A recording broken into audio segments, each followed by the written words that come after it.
Hello and very warm welcome to all of you. कैसे हैं आप सब? मैं आपका मेंटर और आप देख रहे हैं लर्न इंग्लिश विदाउट रूल्स का स्पेशल सेशन। ये वही सेशन है जो प्रीवियस ईयर के एरर स्पॉटिंग क्वेश्चन पर आधारित है। आज हम यहाँ पर उपस्थित हुए हैं सेट 28 में मौजूद सभी 15 क्वेश्चन के आंसर और उसके पीछे लगे हुए ग्रामेटिकल नॉर्म्स की चर्चा करने के लिए।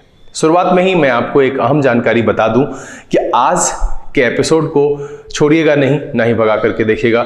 इस एपिसोड में कुछ एक सवाल ऐसे हैं जहां पर बहुत ही अहम जानकारी आपसे शेयर करनी है और इस पर सवाल अगर पूछा जाएगा और अगर ये जानकारी आपके पास नहीं है तो वो सवाल आपसे नहीं बनेगा, क्योंकि जो ट्रेडिशनली आपको पढ़ाया गया है ये वो कंसेप्ट है जो उस ट्रेडिशन से थोड़ा सा हट करके है, तो इसकी जानकारी आपके पास होनी बहुत ज़रूरी है।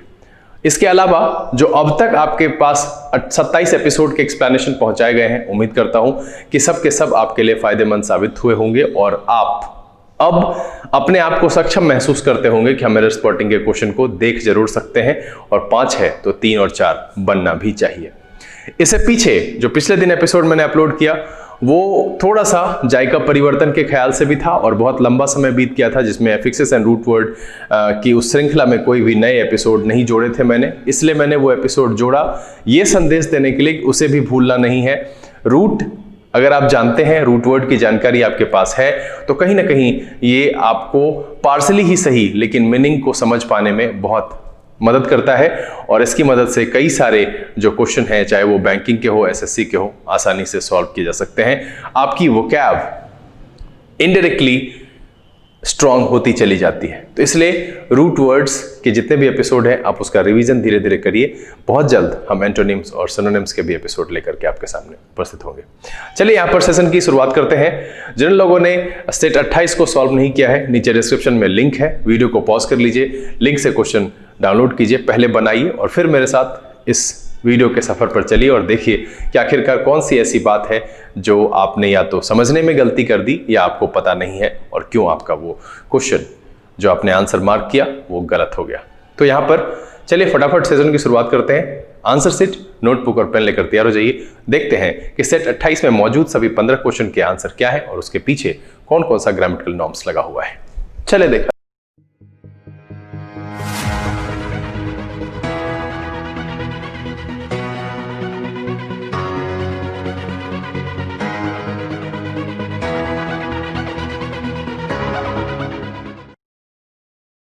आइए अब हम आज के सेशन की शुरुआत करते हैं और ये जानने की कोशिश करते हैं कि सेट 28 में मौजूद सभी 15 क्वेश्चन के आंसर क्या है और उसके पीछे कौन कौन सा ग्रामेटिकल नॉर्म्स लगा हुआ है।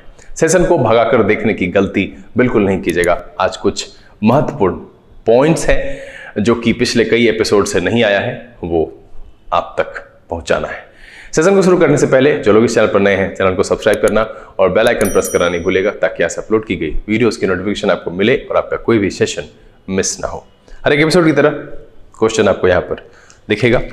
चलिए, इससे पहले जो कुल हमने आपको करा दिए हैं वो है 408 और आज जो हम करेंगे वो होगा 409वां क्वेश्चन। कह रहा है a major computer security firm urged the social networking site to set up an early warning system after hundreds of users were hit by a new wave of virus attacks। देखिए, जिस source से ये question लिया गया है वहां पर इसका आंसर है नो एरर, लेकिन मेरे हिसाब से ये नहीं होना चाहिए क्योंकि सेंटेंस को पढ़ करके यही लग रहा है कि टाइम गैप है। हम इसे वैलिड टाइम गैप के दायरे में रख सकते हैं। तो जब यहां पर कह रहा है, और वैसे भी ये क्वेश्चन मुझे लगता है कि शायद टाइम एंड टेंस के सेट 4 या सेट 5 में क्वेश्चन नंबर 4 या 5 होगा। देख लीजिएगा आप उसको कि वो कहां पर अवेलेबल है और सेम एक्सप्लेनेशन मैं यहां पर दे रहा हूं। सोर्स में नो एरर है, चल सकता है, लेकिन यहां पर हम दोनों तरफ सेम टेंस तब यूज करते हैं जब टाइम गैप नहीं होता है, टाइम गैप वैलिड ना हो।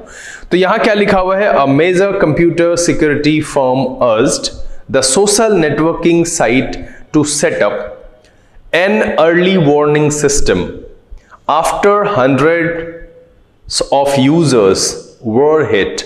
अब देखिए, इसमें ये तो बिल्कुल मैं नहीं कहूंगा कि आप इसको मार्क करें। देखिए अब यहां पर क्या है कि मैंने कहा था कि प्रेजेंट की घटना जो अभी चल रहा है उसे या तो आप सिंपल में बना लो या आप कंटिन्यूअस में बना लो। जो प्रेजेंट का बीत गया लेकिन उसका प्रभाव उस पर है उसे आप प्रेजेंट के परफेक्ट में बना लो। और मैंने ये कहा था कि पास्ट का कोई एक सिंगल टाइम इंडिकेट कराने वाला है तो उसको आप सिंपल में भी बना सकते हो और कंटिन्यूअस में भी बना सकते हो, लेकिन सबसे ज्यादा प्रेफर किया जाता है पास्ट के सिंपल में। अब है कि अगर इस टाइम के मार्कर के अलावा मतलब इससे पीछे कोई काम हो रहा है तब हम जो है पास्ट परफेक्ट में हम उसको बनाते हैं। यह है तो हम दो सिंपल कब यूज करते हैं, मैंने इस पर कई बार चर्चा की है और मैं यहां पर भी आपको बता दूं कि दो सिंपल हम तब यूज करते हैं जब टाइम गैप नेग्लिजिबल होता है। लेकिन इस सवाल को पढ़ करके क्या लग रहा है कि भाई सैकड़ों लोगों पर जब वायरस अटैक हुआ उसके बाद जो है नेटवर्किंग साइट को कहा गया कि भाई एक मेजर सिक्योरिटी सेटअप लगाने के लिए, अर्ली वार्निंग सिस्टम लगाने के लिए आफ्टर हंड्रेड्स ऑफ यूजर्स वर नहीं, यहां पर जब यहां अर्ज्ड है, हम इस जगह पर अर्ज लिख रहे हैं तो इससे पहले की घटना है। चलिए हम इस सिंपल को इसको हटा लेते हैं कि हमने इस समय पर लिखा कि अर्ज, तो अगर इससे पहले जो वायरस अटैक हुआ उसके लिए हम वर्ड नहीं लिख सकते, टाइम गैप वैलिड है, इसीलिए हैड प्लस V3 होगा तो उसकी जगह पर हम हैड बीन लिखेंगे और तब जाकर के ये बिल्कुल सही हो जाएगा कि hundreds of users had been hit, और हिट ऑलरेडी वर्ड के साथ है तो पास्ट पार्टिसिपल, और ऐसे यहां पर आएगा तो भी जो है पैसिव फॉर्म है तो पास्ट पार्टिसिपल होगा, तो वर्ड का हम हैड बीन में चेंज कर देंगे और तब जाकर के ये मेरा सेंटेंस बिल्कुल सही हो जाएगा। और इसीलिए जो 409 का आंसर है वो ई ना होकर के सी है। आपके सोर्स पर दिया हुआ है ई, उस पर मत जाइए, मिस्टेक कभी कभी होता है। और आप तथ्यों को समझिए, मैं यहां पर जो तथ्य समझाने की कोशिश कर रहा हूं कि क्वेश्चन के संदर्भ को देख करके ये लग रहा है कि दोनों घटनाओं में वैलिड टाइम गैप है और इसीलिए हम एक को बना रहे हैं पास्ट परफेक्ट के साथ। और जो रिसेंट वाली घटना है कि अर्ज कब किया, अपील कब की गई, तो जब वो हुआ उसके बाद यानी रिसेंट में, मतलब ये आप समझ लो कि अगस्त में वो वायरस अटैक हुआ, इसकी जो है आपको दर्ज कराई गई शिकायत और फिर उसके कुछ दिन के बाद ये अपील की गई भाई कि ऐसा किया जाए, urged the social networking site to set up an early warning system, तब जाकर के हुआ। एंड दैट्स व्हाई यहां पर वर का प्रयोग करना बिल्कुल गलत है। हम सेम टेंस तब रखते हैं जब दोनों के बीच में टाइम गैप ना हो। चलिए, इतना एक्सप्लेनेशन मुझे लगता है पर्याप्त है, समझ गए होंगे। फिर भी अगर आपके मन में कोई दुविधा रहती है तो नीचे लिख करके सूचित जरूर करेंगे। चलिए 410 कह रहा है द फाइंडिंग में help doctors give more personalised care to patients and modify the amount of powerful drugs administered to their patients. अब देखिए ऊपर में है care to patients administered to their patients, यहां पर एडमिनिस्ट्रेटेड के साथ ओवर नहीं होगा, यहां लगेगा टू। यहां जो ओवर का प्रयोग है वो गलत प्रयोग है, इसको हटा करके हम रिप्लेस कर देंगे टू के साथ और तब जाकर के ये मेरा सेंटेंस बिल्कुल सही हो जाएगा। और इसीलिए जो 10वें का आंसर हो जाएगा वो हो जाएगा the, administered to their patients. The finding में हेल्प डॉक्टर्स, और देयर इसलिए लगा हुआ है तो उनके डॉक्टर्स उनके पेशेंट के लिए वो है तो एडमिनिस्ट्रेटेड टू देयर पेशेंट्स और तब जाकर के ये सेंटेंस बिल्कुल सही हो जाएगा। चलिए 11वां नंबर सवाल देखा जाए। 11वें नंबर सवाल में क्या कह रहा है कि the actress made a rare appearance at the party and was overheard talking in her next big project, नहीं टॉकिंग अबाउट, इन यहां से हटा देंगे, उसके बारे में बात करते हुए सुनी गई and was overheard talking about her new big project और तब जाकर के सेंटेंस बिल्कुल सही हो जाएगा। देखिए कभी कभी आपको प्रपोजिशन संबंधी समस्याएं लगती होगी कि इसका समाधान कैसे होगा, तो देखिए जब मैं सेशन लेकर के आऊंगा तब मैं कुछ कोशिश जरूर करूंगा कि उस तरीके से कि आपकी समझदारी में वो चीजें डाली जाए। मैं ये बिल्कुल नहीं कह रहा हूं कि आपके पास कोई दूसरा सोर्स नहीं है, आपने जहां से पढ़ भी रखा है उस सोर्स में भी आप कुछ सूझबूझ कोई एक तरीका ढूंढने की कोशिश कीजिए, मददगार होगा। लेकिन इन सब से पढ़े अगर आप न्यूज़पेपर पढ़ते हैं, उस दौरान गौर करेंगे कि किस प्रपोजिशन का किस संदर्भ में कैसे इस्तेमाल हो रहा है, तो वो आपको धीरे धीरे उस पर पकड़ होने लगे कि हाँ भाई यहां पर जो है वो सही चीज है। हर बार जरूरी नहीं है कि हम रूल को जो है छानबीन करके तह तक जाकर के पढ़ें और उसको रट लें। This is not the way. ये कोई तरीका नहीं होता है कि हम किसी रूल को तह तक जाकर के पढ़ लें और फिर उसके बाद जो है उस पर सवाल बनाएं, क्योंकि प्रैक्टिकली बहुत कुछ आसान बनाया जा सकता है। वो करते करते बहुत सारे लोगों को देखिएगा कि प्रैक्टिस से वो एक्सपर्ट हो गए हैं, और जब पूछिएगा कि उनका कोई सर्टिफिकेट या कोई जो कॉलेज या किसी एजुकेशन सेंटर में जाने का एक्सपीरियंस पूछिएगा अगर उसको, तो कहेंगे नहीं भाई मैं इस तरह का अनुभव, इस तरह के एक्सपीरियंस मेरे पास नहीं है। तो यहां पर क्या है कि जब आप पढ़ते हैं कि एंड वॉज ओवरहर्ड टॉकिंग इन नहीं टॉकिंग अबाउट, मतलब के बारे में बात करते हुए सुने गए, और इसीलिए जो 11वें का आंसर हो जाएगा वो हो जाएगा सी। मैं यहां पर बस आपसे इतना ही कहूंगा कि अब थोड़ा सा जब पेपर पढ़ते हैं, मैं ये बात इसलिए कह रहा हूं कि मैं ये समझता हूं कि आप पिछले 1-1.5 महीने से न्यूज़पेपर पढ़ रहे हैं। अगर आपका 15 दिन से प्लस हो गया है तो आप उसमें एक स्टेप ऐड कर लीजिए कि अब आखिरी बार जब पेपर पढ़ेंगे तो उस दौरान गौर करेंगे कौन से शब्द का कहां पर प्रयोग किया गया है। सोचने का जो तरीका है वो बदलिए। हिंदी में सोचेंगे तो इंग्लिश कभी नहीं बोल पाएंगे, इंग्लिश कभी नहीं समझ पाएंगे। आपको पानी सोचने की जरूरत नहीं है, आप वाटर सोच लो ना। सिंपल सा, आप पानी सोचें, उसकी इंग्लिश वाटर होती है, घूम के क्यों जाए हम।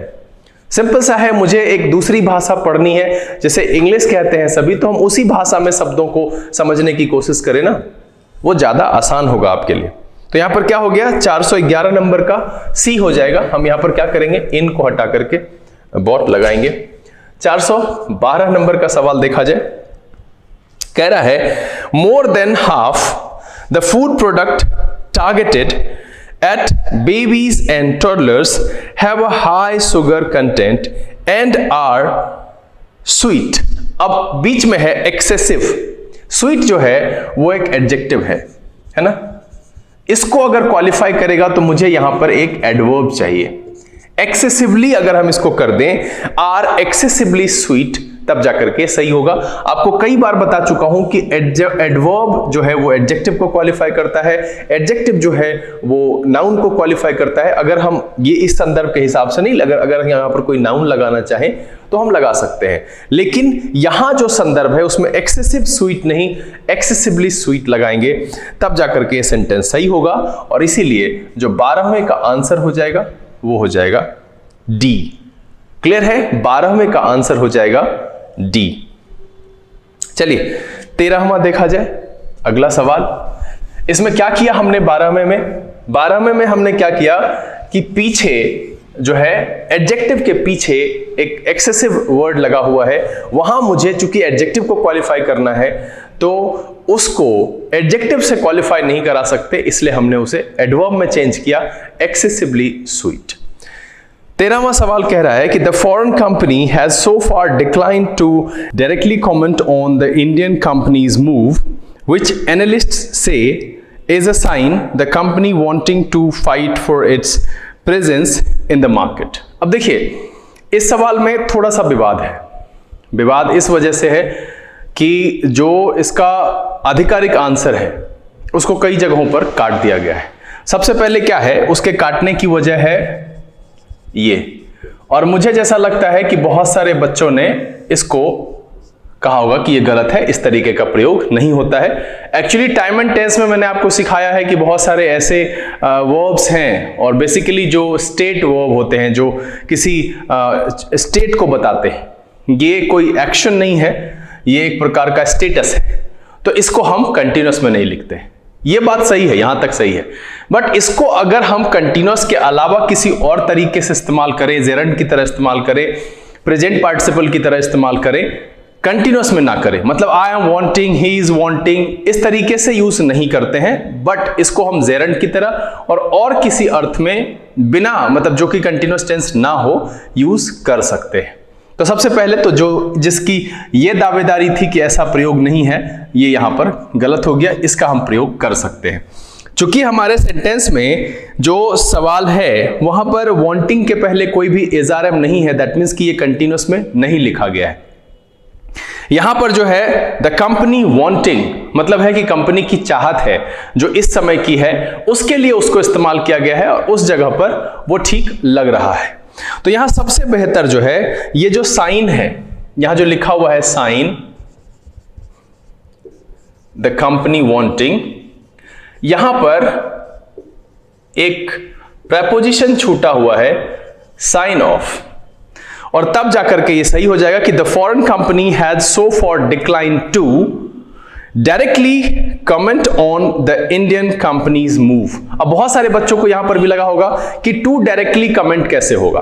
तो देखिए डायरेक्टली क्या है, एडवर्ब है, वो कमेंट के पहले आया है, डायरेक्टली कमेंट, इनडायरेक्टली कमेंट, ऐसा हम यूज करते हैं। अब इसको आप डायरेक्टली इनडायरेक्टली को यहां से हटा करके पढ़ो तो the foreign company has so far decline to comment, तब तो सही है ना।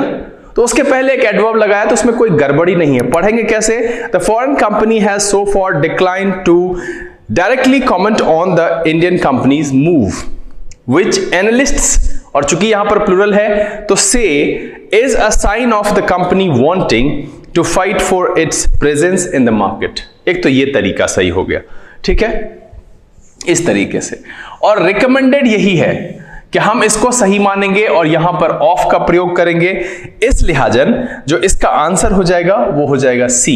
13 का क्या हो जाएगा, सी। साइन और द कंपनी के बीच में हम एक प्रेपोजिशन ऑफ का प्रयोग करेंगे और ये सेंटेंस मेरा बिल्कुल सही हो जाएगा। दैट मीन्स कि मेरा आंसर जो है वो है सी। अब इसके एक दूसरे पहलू पर विचार करते हैं जो कि आपने सोचा होगा शायद।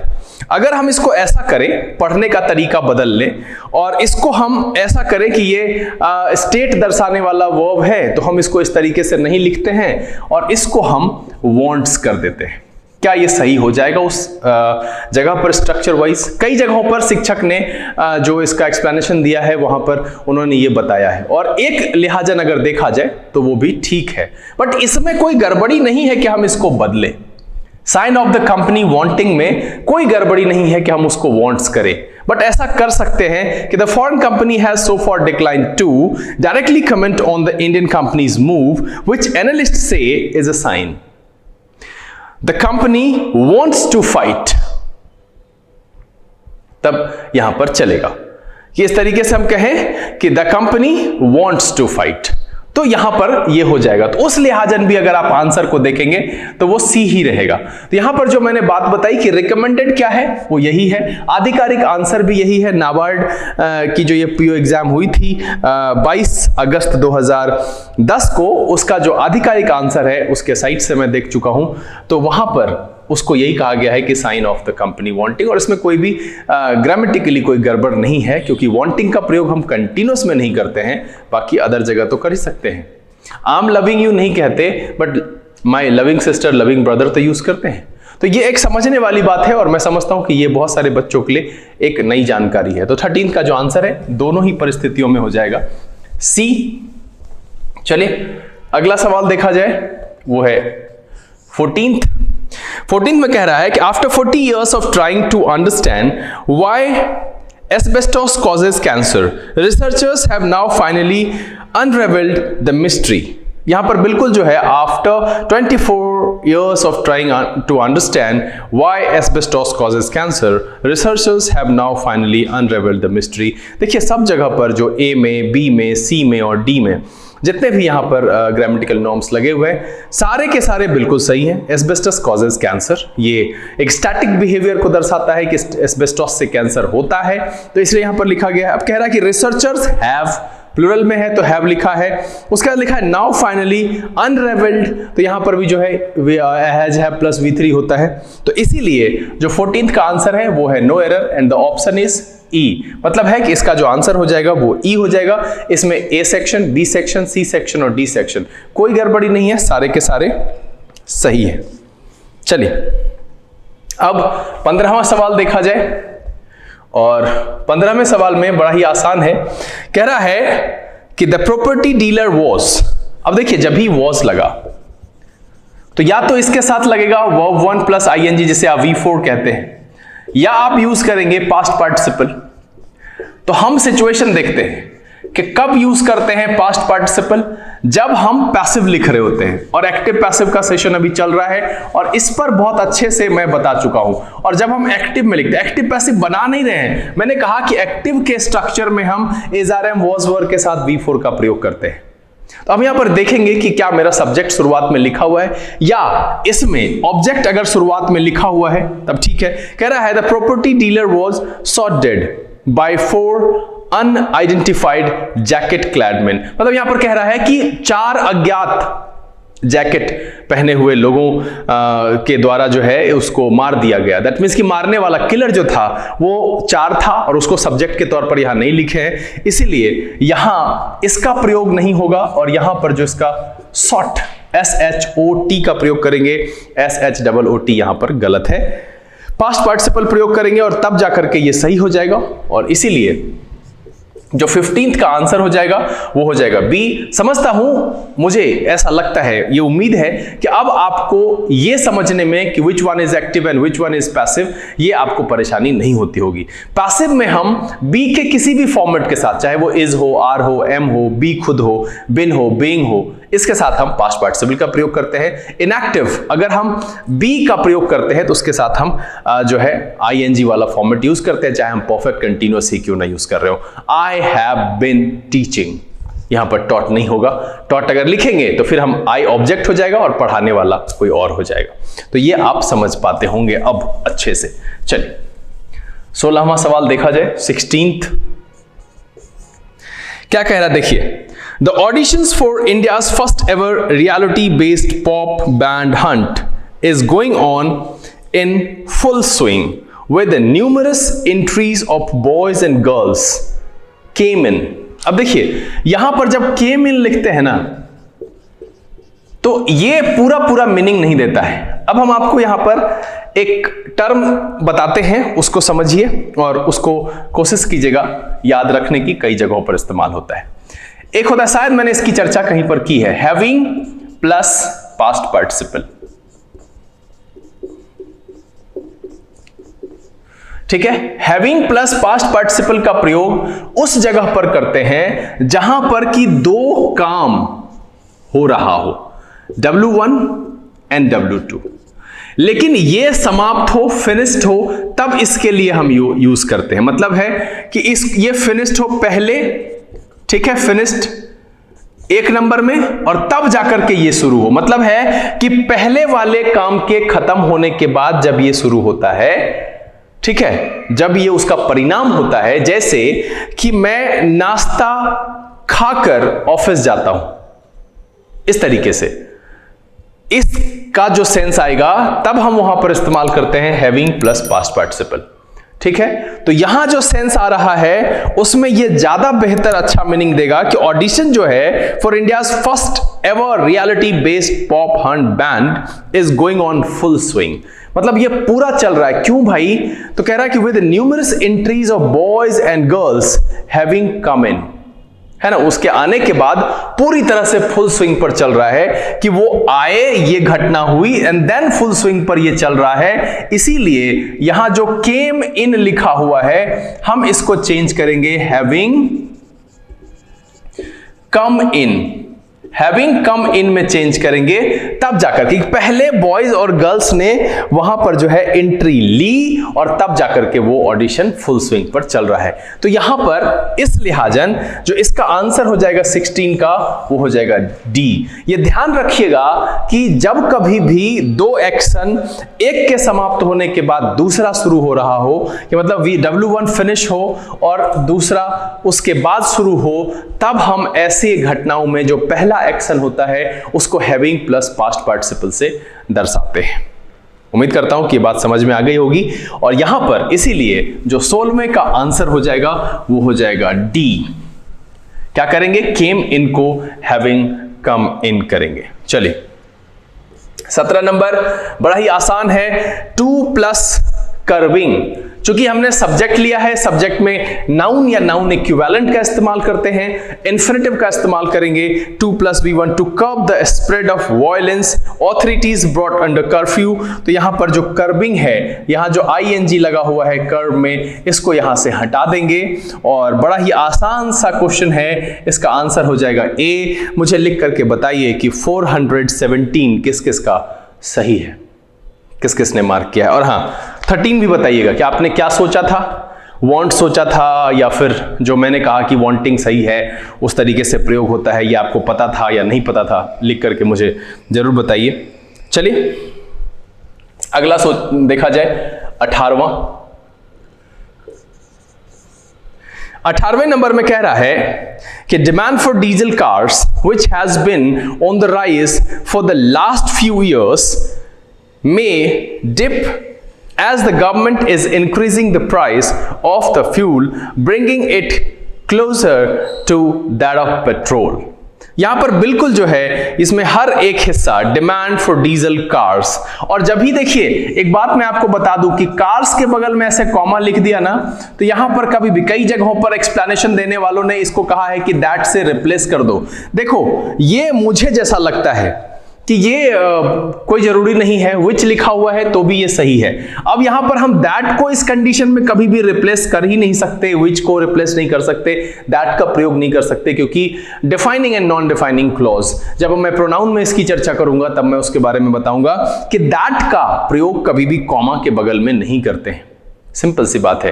This is the boy that I was talking about, यहां पर कॉमा नहीं है, लेकिन हु और विच का हम कर सकते हैं, नहीं भी करते हैं और करते, दोनों का अलग सेंस है। जब कोई भी रिलेटिव क्लॉज रिस्ट्रिक्टिव सेंस में यूज होता है, थोड़ा सा परिचय मैं आपको बता दे रहा हूं, विशेष डिटेल में इसकी चर्चा हम प्रोनाउन चैप्टर में करेंगे। तो रिस्ट्रिक्टिव सेंस का मतलब है कि जैसे एक सेंटेंस हम लिखते हैं, he who works hard gets success.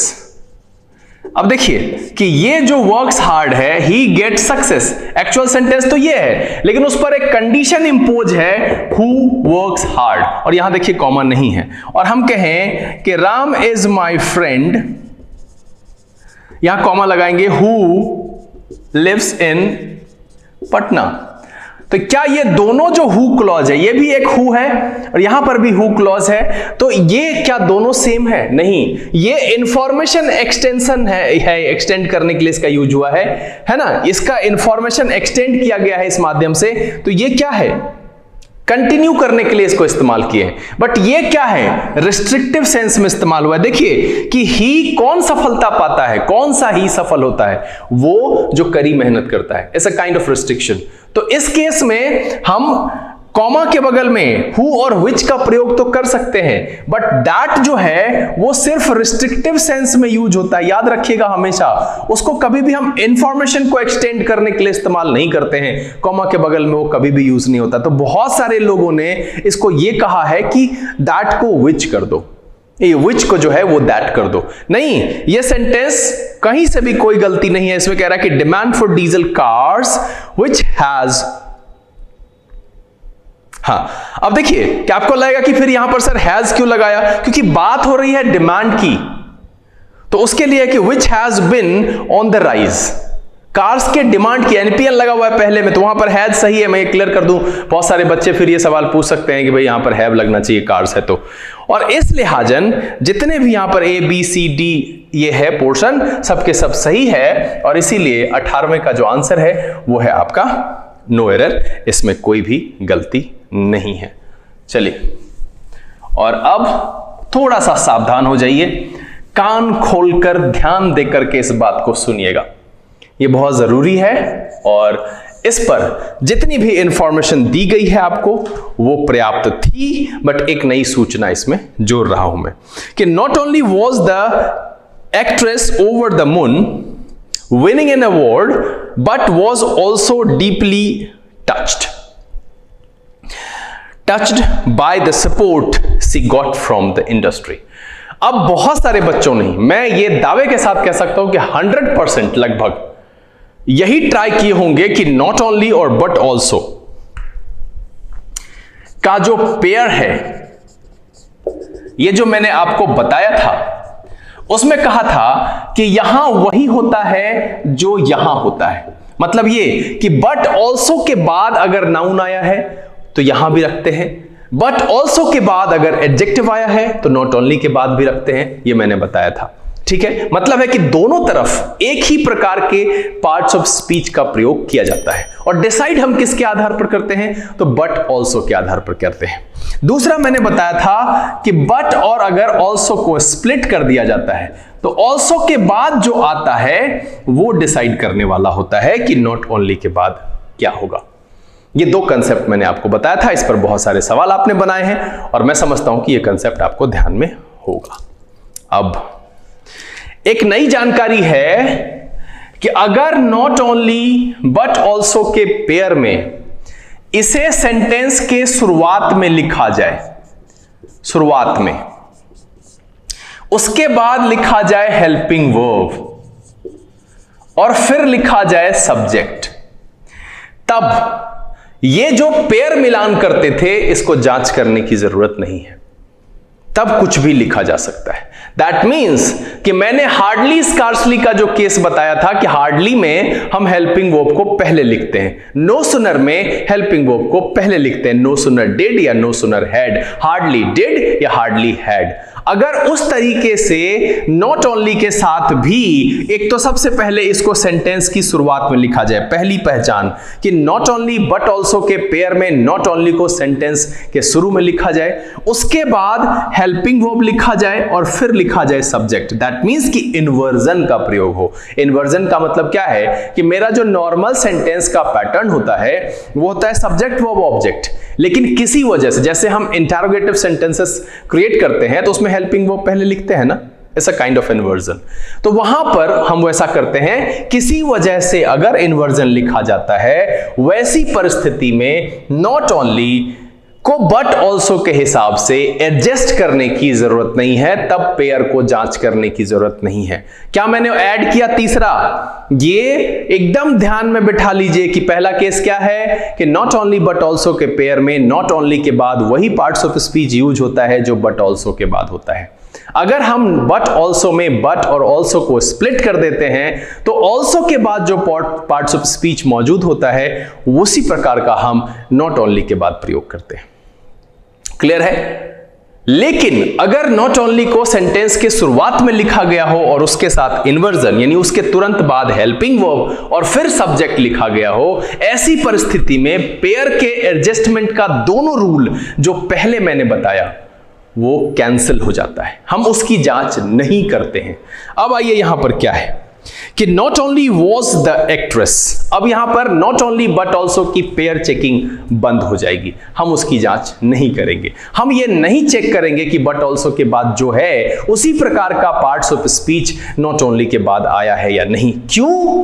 क्योंकि इसमें सेंटेंस की शुरुआत नॉट ओनली से हुई है और उसके तुरंत बाद हेल्पिंग वर्ब लिखा गया है और फिर सब्जेक्ट लिखा गया है। तो कह रहा है कि not only was the actress over the moon on winning an award, as winning नहीं, ऑन विनिंग एन अवार्ड। तो यहां पर हम एज को हटा देंगे, उसकी जगह पर ऑन का प्रयोग करेंगे। ये जो नॉट ओनली और बट ऑल्सो के पेयर की जांच करते थे वो यहां पर निरस्त इसलिए की गई क्योंकि सेंटेंस की शुरुआत नॉट ओनली से है और उसके बाद हेल्पिंग वर्ब है और फिर सब्जेक्ट है।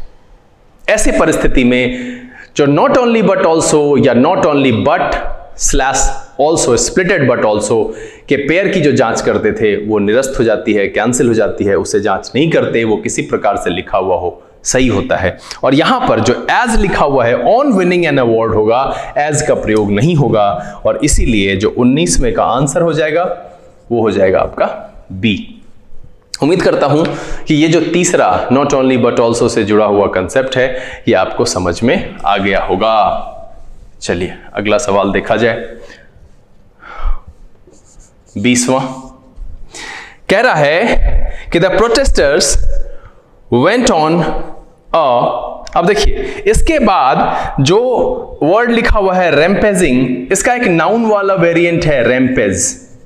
जब ए लगा हुआ है ए और एन, इसके बाद हम नाउन यूज करते हैं। चूंकि रैम्पेज का जो है हम नाउन की तरह भी इस्तेमाल करते हैं, तो वर्ब की तरह भी इस्तेमाल करते हैं। तो यहां पर जो है on a rampage and set ablaze 3, और देखिए वैसे भी एंड लिखा हुआ है और एंड के दोनों तरफ सेम काइंड, इधर सेटिंग नहीं लिखा हुआ है, सेट लिखा हुआ है, तो उसके हिसाब से भी हम रैम्पेज करेंगे। ये कई बार मैं बता चुका हूं और इसीलिए जो 20 का आंसर हो जाएगा वो हो जाएगा ए। आप देखिए कि दोनों तरीके से जांच कर सकते हैं कि ए एन के बाद नाउन होता है, रैम्पेजिंग उसका जो है उसका नॉर्मल जो नाउन वाला वेरिएंट है वो रैम्पेज होता है, वो नाउन की तरह भी इस्तेमाल होता है, उसका मतलब होता है हिंसात्मक व्यवहार, उपद्रव, इस सेंस में इस्तेमाल करते हैं। और दूसरा जो मैंने यहां पर आपको रेफरेंस दिया वो ये था कि एंड से जुड़े हुए दो वर्ड हैं, आगे लिखा हुआ है सेट, उसके पीछे भी वही होना चाहिए, तो इसलिए रैम्पेज हो जाएगा और इसीलिए जो 20 का आंसर हो जाएगा वो हो जाएगा ए। चलिए 21वां सवाल देखा जाए। 21वें सवाल में कह रहा है कि hectic schedules can take a toll on anybody and the solution, कह रहा है hectic schedules can take a toll on anybody and the solution to this is. अब देखिए सॉल्यूशन टू दिस, सॉल्यूशंस नहीं, टू दिस, एक ही solution है, solution की बात कही जा रही है, सॉल्यूशंस लिखना यहां पर गलत है। 21 का हो जाएगा सी। हम यहां क्या करेंगे, सॉल्यूशंस में से एस को हटा देंगे, तब जाकर के क्या हो जाएगा, hectic schedules can take a toll on anybody and the solution to this is a quick holiday to some exotic locations. इसका जो सॉल्यूशन है, जो एक उपाय बताया गया है, तो यहां पर सॉल्यूशंस नहीं होना चाहिए, सॉल्यूशन हो जाएगा और इसीलिए जो 21 का आंसर हो जाएगा वो हो जाएगा सी। चलिए 22वां सवाल देखा जाए। कह रहा है कि despite the merger the airline has, और एयरलाइन सिंगुलर है, हैज लगा हुआ है, reported sizeable losses and is unable to pay their नहीं।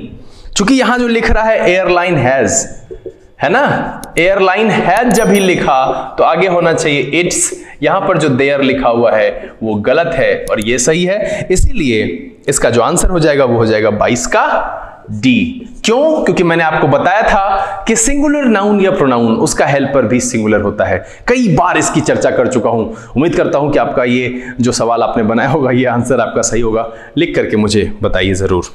चलिए आज के सेशन का आखिरी सवाल 423वां कह रहा है कि वी हैव रिसेंटली बिगेन, और हैव लगा हुआ है इसीलिए प्लस V3, बिगेन लिखना गलत है, होगा बिगन, और तब जाकर के ये सही होगा।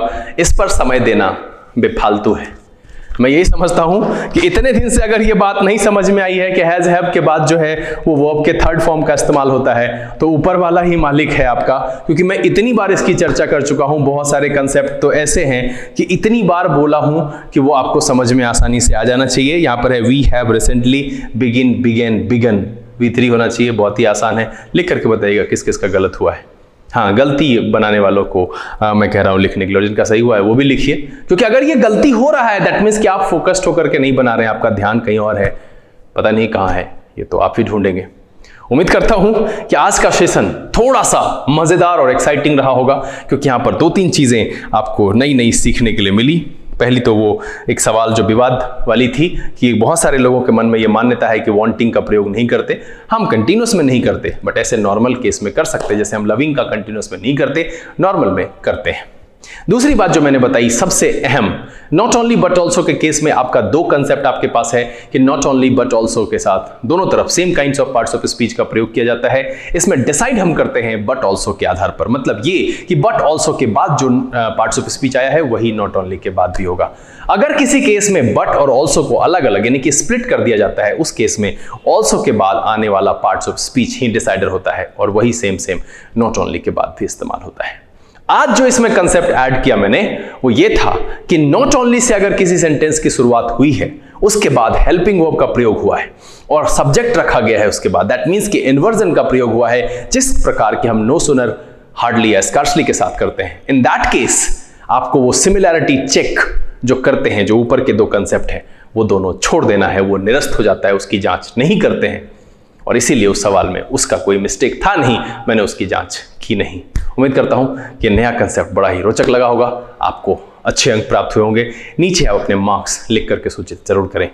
ये वीडियो अच्छा लगा होगा, अगर ये वीडियो पसंद आया आप इसे लाइक कर दें। अगर आपने चैनल सब्सक्राइब नहीं किया है प्लीज़ सब्सक्राइब कर लीजिए और बेल आइकन जरूर प्रेस कीजिएगा ताकि यहाँ से अपलोड की गई वीडियोज़ की नोटिफिकेशन आपको मिले, आपका कोई भी सेशन मिस ना हो। जो लोग यहाँ पर पहले से जुड़े हुए हैं वो इसे ज़्यादा से ज़्यादा सोशल नेटवर्किंग साइट पर शेयर करें। पढ़ें, पढ़ाएं, खुश रहें, मस्त रहें। एक और बात, प्रीवियस ईयर का एक सेट लगा हुआ है, नीचे डिस्क्रिप्शन में उसका लिंक है, आप उसे डाउनलोड करिए, बना करके तैयार रहिए। जिस तरीके से आज 28वें सेट के आंसर को लेकर के मैं यहाँ पर उपस्थित हुआ हूँ, उसी प्रकार से जो आज उपलब्ध करा रहा हूँ बहुत जल्द उसके आंसर के साथ भी आपके सामने होऊंगा। समय है यहाँ से विदा लेने का। फिर भी मैं कहूँगा कि जितने भी एपिसोड्स पीछे आते हैं, चाहे वो रूट वर्ड्स के हों, चाहे वो ईडियम्स एंड फ्रेजेस हो या वॉइस से जुड़ा हुआ हो, सबके साथ बने रहिए।